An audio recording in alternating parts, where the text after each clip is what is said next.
Nah ini porosnya Pak, memang over dimension dan overloadnya juga sangat berbahaya di sana sampai kebalik seperti itu.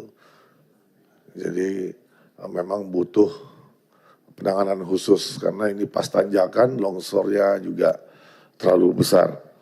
Kondisi sekarang di sana. Jadi makanya perlu penanganan khusus untuk tahun 2025. Saya kira butuh diskresi dari Pak Menteri untuk hal itu. Kemudian mungkin cukup masalah video-video ini. Terima kasih Ketua. Yang kami hormati Ketua, Pimpinan dan Anggota Komisi 5 DPR RI, Pak Menteri PUPR, beserta jajaran yang kami hormati. Pertama, saya ingin menanyakan menyangkut masalah penambahan dana untuk revitalisasi sekolah sebesar 19,50 triliun, Pak Menteri. Apakah sumber dana yang dimasukkan ke pembangunan sekolah ini sudah merupakan bahagian dari mandatory spending sebesar 20% dari APBN untuk pendidikan? Kalau misalkan itu diambil dari situ, saya kira anggaran ini cukup besar kalau kita berasumsi 20% dari total dana pendidikan dari APBN. Jadi kurang lebih kalau tidak salah itu 700 triliun lebih Pak. 722 triliun kalau 20% untuk pengalokasian anggaran pendidikan.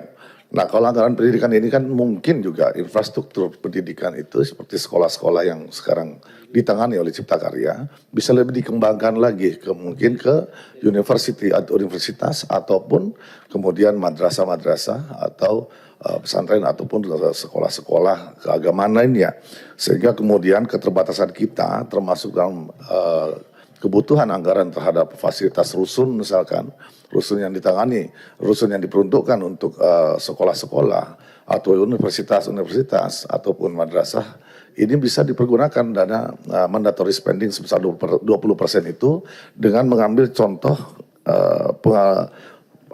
penanganan revitalisasi sekolah yang dialokasikan untuk 19,5 triliun dari APBN ini. Itu kira-kira Pak, karena kami tahu pada dasarnya selama ini untuk rusun-rusun kita terbatas sekali anggarannya, apalagi anggaran untuk rusun sekolah-sekolah maupun madrasah ataupun universitas.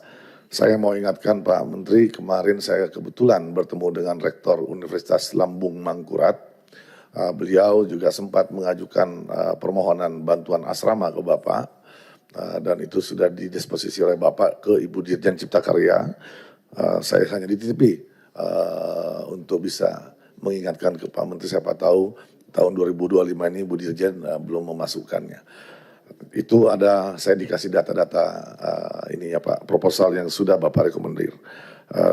Selain itu, tentunya dari Universitas Hasanuddin juga, dapil kami ini, kampung kami di Sulawesi Selatan juga banyak program-program yang banyak kegiatan pembangunan infrastruktur yang mereka ingin ajukan. Sekiranya kemudian dana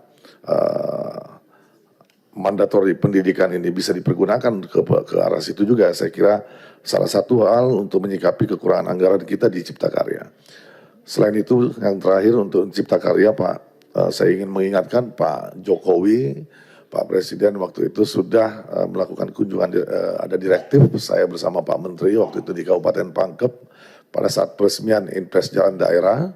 Pak Presiden sudah menyetujui untuk pembangunan stadion sepak bola di Makassar. Mudah-mudahan ini on progress, bahkan kami dengar kemarin sudah akan dilaksanakan groundbreaking. Saya tidak tahu sampai sejauh mana Ibu Dirjen Cipta Karya, apakah untuk desain dan persiapan pelaksanaan stadion tersebut apa sudah on the track atau dapat dilaksanakan pada tahun anggaran yang sekarang. Selanjutnya untuk penyelesaian bendungan dan irigasi ada tambahan sekitar 11,98 triliun, tentunya ini untuk ketahanan pangan. Kami mau menyampaikan ke Pak Menteri juga untuk irigasi Gilireng di Kabupaten Wajo ini memang masih belum maksimal juga, saya lihat sudah ada dalam listnya Pak, Gilireng kiri dan Gilireng kanan. Ini kita bahagian daripada saya kira bendungan Pasolorang kalau nggak salah kemarin. Dan kemudian Selain daripada untuk pembangunan irigasi baru ataupun bendungan baru, tentu juga kita berharap bahwa ketahanan pangan ini juga bisa didukung dengan pemeliharaan bendungan ataupun irigasi kita yang lama. Karena irigasi-irigasi kita juga banyak yang sudah rusak, kemudian bendung-bendungnya ataupun bendungannya mengalami pendangkalan. Jadi mungkin optimalisasi atau rehabilitasi bendungan ataupun irigasi yang sudah ada sebelumnya juga, tentu itu juga tidak harus lebih dioptimalkan lagi Pak Menteri, bukan hanya sebatas membangun yang baru. Nah, saya juga melihat di sini semakin tahun sepertinya penanganan untuk sungai dan pantai ini juga semakin menipis anggarannya, sementara kita memahami bahwa terkadang dalam proses penanaman padi ataupun apa ya di kabupaten kami yang notabene daerah-daerah agraris, ini juga produktivitasnya sangat dipengaruhi oleh sungai dan pantai, baik itu persoalan debit air maupun baik kalau misalkan dia musim kemarau El Nino kemarin terjadi terjadi kekeringan, namun pada saat musim penghujan justru terjadi banjir. Bahkan sebagian daripada sungai-sungai ini, tanggul sungainya sudah jebol Pak Menteri, khususnya di daerah sungai Walanai dan sungai Chandranai. Setiap tahun dari Dirjen Sumber Daya Air hanya mengalokasikan kurang lebih 20 sampai 25 miliar per tahun. Itu dari Pak Jarod Pak. Sementara mudah-mudahan Pak Bob Dirjen yang baru bisa lebih mengoptimalkan anggaran revitalisasi sungai Walanai atau sungai Chandranai. Setiap tahun hanya 20 sampai 25 miliar. Kami butuh ini sampai ratusan miliar pun saya kira mesti jauh dari cukup Pak. Jadi mohon, karena daerah sungai ini penduduk kami itu sepenuhnya bergantung kepada hasil pertanian. Kalau sungai ini tidak ditangani dengan baik, yang akan terjadi adalah banjir bandang. Dan kemarin sebelum-sebelumnya yang sudah dialokasikan 10 miliar, tambah 20 miliar, saya kira itu jauh sekali dari cukup yang kita harapkan. Kita berharap bahwa ini jangan sampai hasil panen atau irigasi-irigasi yang sudah kita bangun untuk menyiapkan air buat para petani ini malah pada saat ingin dipanen habis karena banjir, yang mana karena sungai-sungai kita tidak kita tangani dengan baik untuk tanggul-tanggul sungai tersebut. Jadi mohon agar supaya ini juga tetap menjadi perhatian sungai pantai ini, terutama di daerah sungai Chandranai maupun sungai Walanai Pak. Yang ketiga, mengenai titik longsoran jalan nasional, Pak Menteri, di daerah kami itu daerah Poros Poros Bone dan Wajo, kemarin sudah ditangani untuk Poros Cempa, namun alhamdulillah ini sekarang ini sudah dinikmati oleh masyarakat, namun terjadi lagi Pak beberapa titik-titik longsoran di poros tersebut.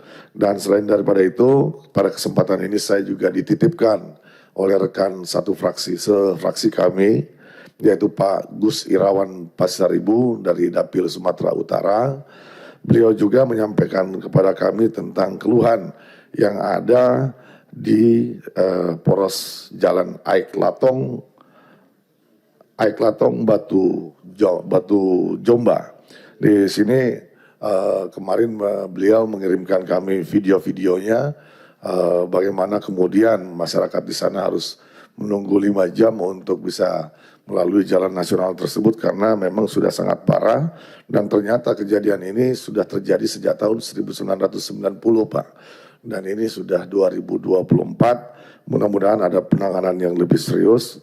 Minimal untuk jangka pendek ini sudah ada pengalokasian yang lebih untuk 2025, dan saya kira salah satu alternatif penyelesaiannya mungkin adalah relokasi daripada jalan tersebut, atau mungkin pengalokasian anggarannya harusnya lebih optimal untuk bisa menanganinya untuk dalam jangka waktu pendek.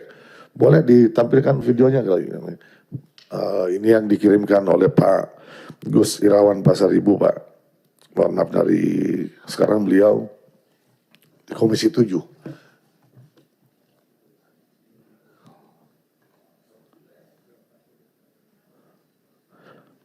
Jalan longsoran Aik Latong dan Batu Jomba. Nah ini porosnya Pak, memang apa namanya overdimension dan overloadnya juga sangat berbahaya di sana sampai kebalik seperti itu. Jadi memang butuh penanganan khusus karena ini pas tanjakan, longsornya juga terlalu besar. Jadi mudah-mudahan untuk 2025 kami berharap dari Kementerian PUPR bisa lebih menganggarkan lebih maksimal untuk tempat ini karena sudah sangat rawan kecelakaan Pak Menteri. Dan mungkin juga lebih ditertibkan lagi untuk para pengguna jalan yang overdimension, overload ini Pak. Ini jalan nasional Pak Menteri, izin Pak. Bapak boleh lihat posisinya ini. Ini sekarang Pak, kondisi sekarang di sana. Jadi makanya perlu penanganan khusus untuk tahun 2025. Saya kira butuh diskresi dari Pak Menteri untuk hal itu. Kemudian mungkin cukup masalah video-video ini. Kemudian menyangkut masalah indeks impres jalan daerah tadi banyak disampaikan oleh teman-teman. Kalau memang kemudian ada penambahan anggaran, saya kira juga ini bisa kita akomodir. Yang kemudian baru 900 miliar dari rapat sebelumnya Pak Menteri sudah sampaikan, seharusnya pada rapat Banggar kemarin juga ada pengalokasian anggaran untuk jalan daerah ini, karena ini memang sangat diminati Pak. Dari semua usulan-usulan kita di tahun 2024 ini yang tadinya maksimal, kemudian turun dan sampai sekarang juga masih belum dapat dilaksanakan.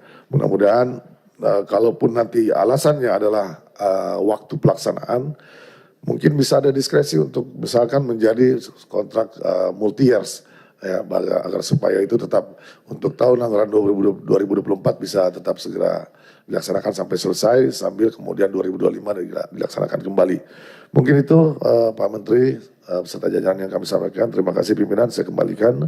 Assalamualaikum warahmatullahi wabarakatuh. Terima kasih Pak